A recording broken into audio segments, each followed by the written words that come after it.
সাত সন্তানের বাবা আবুল কাশেম গলায় দীর্ঘ ৪৫ বছর ধরে বেড়ে উঠেছিল বিশাল আকৃতির একটি থাইরয়েড টিউমার। বিদেশের নামকরা হাসপাতাল থেকে শুরু করে বড় বড় হাসপাতালের চিকিৎসক কেউই এই অপারেশন করতে রাজি হননি। ফলে পরিবার প্রায় আশা ছেড়েই দিয়েছিলেন। তাই বছরের পর বছর সেই টিউমারের যন্ত্রণা নিয়েই বেঁচেছিলেন আবুল কাশেম। নির্ঘুম হয়ে গিয়েছিল রাত, কষ্টের যেন শেষ ছিল না। অবশেষে বাংলাদেশের চিকিৎসক ডক্টর বাসুদেব কুমার শাহ ঝুঁকি নিয়ে অপারেশন করার সিদ্ধান্ত নেন। বাবার অপারেশন হবে এমন কথা শুনে বিদেশ থেকে ছুটে আসেন আবুল কাশেমের সন্তানরা। 10 ঘন্টার অপারেশন শেষে যখন ডাক্তার বাসুদেব কুমার জানান অপারেশন সাকসেসফুল, তখন কান্নায় ভেঙে পড়েন আত্মীয় স্বজনরা। এ যেন খুশির কান্না। তার সন্তানরা মাটিতে সেজদায় পড়ে সৃষ্টিকর্তার কাছে শুকরিয়া আদায় করেন। ডাক্তারকে জড়িয়ে ধরে আত্মীয় স্বজনরা যখন কান্নায় ভেঙে পড়েছিলেন, তখন ডাক্তার বাসুদেবও বাবা বাবা বলে চিৎকার করে কান্না করতে থাকেন। তিনি জানান, আমি আমার বাবাকে অত্যন্ত ভালোবাসি। 3 মাস হলো বাবা আমাকে ছেড়ে চলে গেছেন না ফেরার দেশে।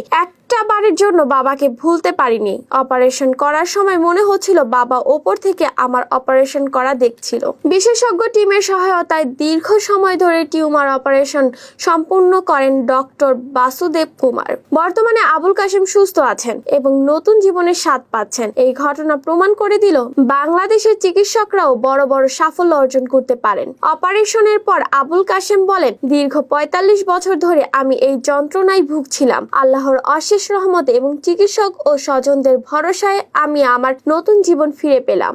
ডক্টর বাসুদেব কুমার শাহ বলেন, এটি ছিল একটি অত্যন্ত ঝুঁকিপূর্ণ অপারেশন। দীর্ঘ 10 ঘন্টায় সেই অপারেশনের সঠিক পরিকল্পনা ও অভিজ্ঞ চিকিৎসকদের কারণে সফল হওয়া সম্ভব হয়েছে। তিনি আরো বলেন, আমার সব থেকে ভালো লেগেছে রোগীর যে পরিবার, তারা প্রায় 15 থেকে 20 জন কয়েক দফায় আমার সাথে এক ধরনের বৈঠক করেছে, অনেকটা সংলাপে বসার মতো। অনেকবার আমার হাতে হাত রেখে তারা আমাকে বলেছেন, ডক্টর আপনার কোনো ভয় নেই, আমরা যে কোনো কিছু মেনে নিব। আপনি আপনার কাজটি সঠিকভাবে সম্পূর্ণ করুন, আপনার ভয় নেই, আমরা জয়ী হব।